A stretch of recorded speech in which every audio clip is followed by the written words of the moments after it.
Stan and Francine never expected that. The child they had been sponsoring with just the money for a cup of coffee every day had actually come to the United States. Stan's casual act of kindness at the beginning had enabled this child from Nigeria to grow up healthily. With a heart full of gratitude, he came to the Smith family. His purpose of coming here was very simple. He just wanted to live with his benefactors. Francine and Stan were also very generous. Tongji could finally have enough to eat in this new family, which was simply impossible in his original home.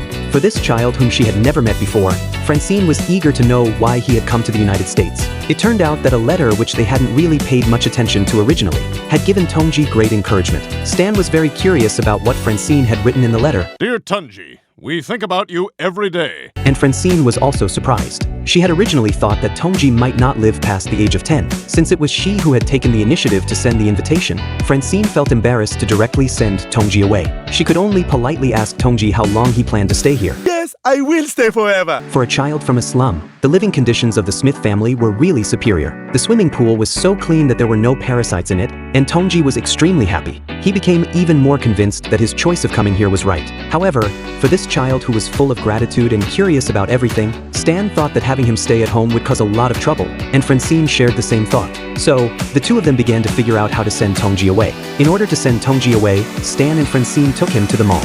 Francine still had some concerns in her heart, but Stan had already come up with a plan. There was not only a free tasting area in the mall, but also high-definition TVs and all kinds of furniture. Stan thought that Tongji could live quite well here, and Francine agreed with Stan's idea. Stan asked Tongji to help him buy something, and then took the opportunity to flee the scene with Francine. They finally managed to send away this child who had suddenly appeared, but Francine suddenly felt a bit sad after getting home. As a mother, she began to miss Tongji. She thought that if Tongji were here, he would definitely praise today's dinner.